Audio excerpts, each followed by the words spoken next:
Nice country you got here. Shame if something would have happened to it.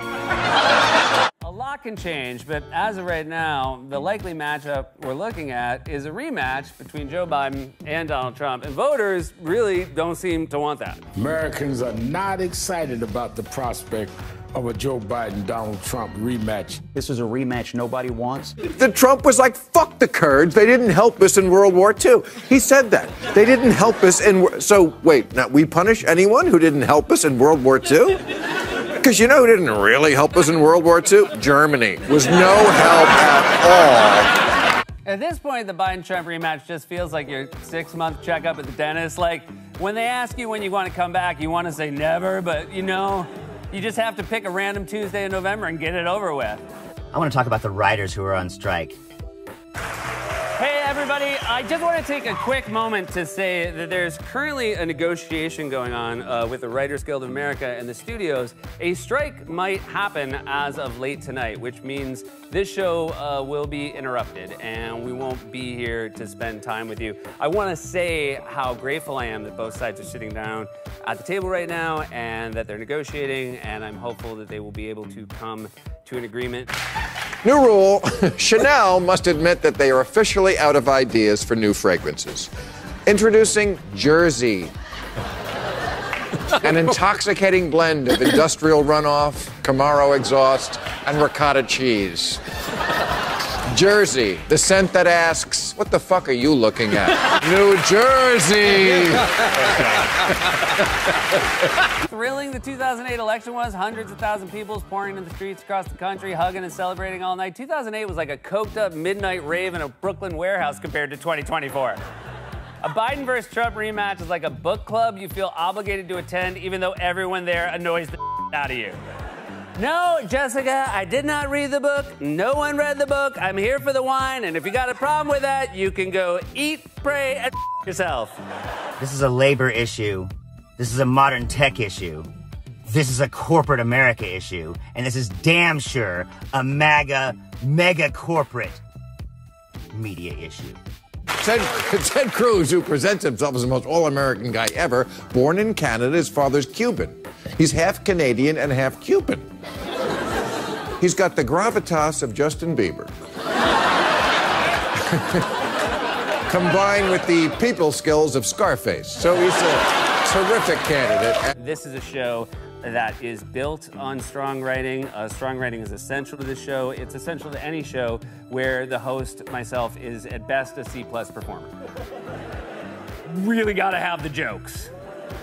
I love writing. I love writing for TV. I love writing this show. I love that we get to come in with an idea for what we want to do every day, and we get to work on it all afternoon, and then I have the pleasure of coming out here and saying those words to you. It kind of reminds me of that famous picture of Sophia Loren looking at Jane Mansfield's tits.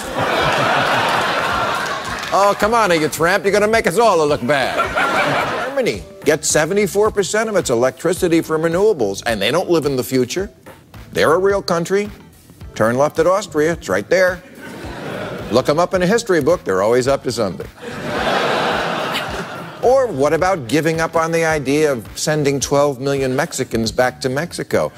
There aren't enough trains. Ask Germany. Of course they did. And they're making more money on that than they ever did on television. Because now they can just put things online. Click, click, click, click, click, click, click, click, click, click, click, click. Speaking of which, like and subscribe. I'm Zachariah, Lone Star Liberal. But this is a labor issue. This is an American issue. This is the right for people to get paid for their work issue. It was a sex strike in the Ukraine that the women in the Ukraine said that they would not have sex with Russian men. No clitoris for Boris. 4 years ago, CNN replaced Larry King with the man who disproved the adage that all English people are smart. New rule: if Europe has the technology to send a probe 4 billion miles and land it on a comet traveling 84,000 miles an hour, Italians can learn to park.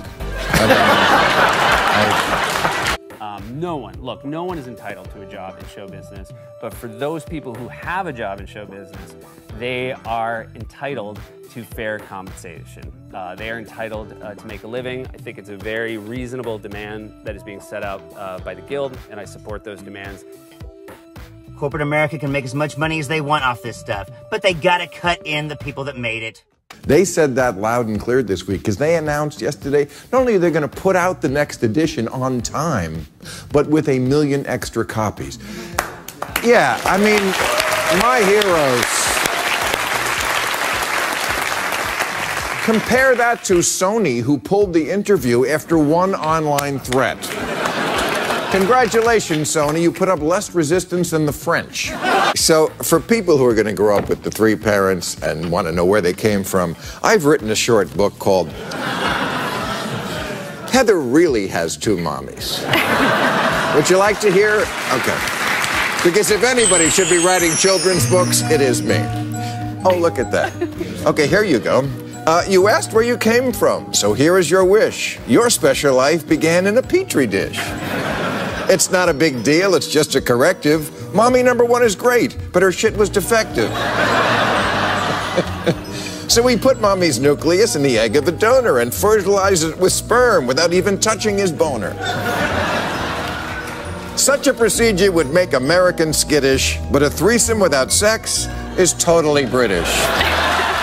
But I also believe that everybody at the table right now, be it from the writer's side or the studio side, knows that the future of this business is dependent on storytellers.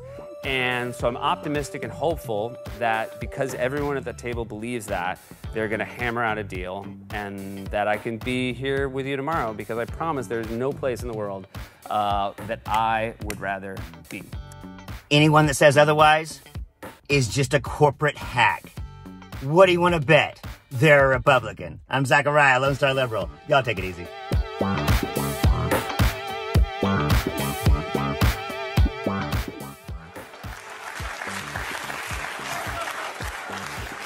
You know, the old cliche has always been that if Martians attacked, it would be the one thing that brings the whole world together. Now, I don't think it would even bring Americans together. The Martians could blow up the White House like in Independence Day, and half the country would be cheering in the streets.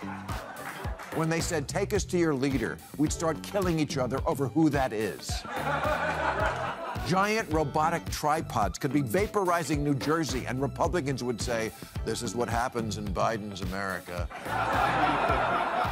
It never happened when Trump was in office.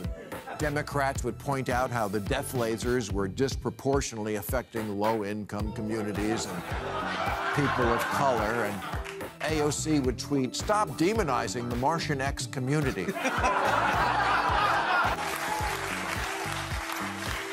Alex Jones would call it a false flag operation and accuse the people whose heads were melted off of being crisis actors.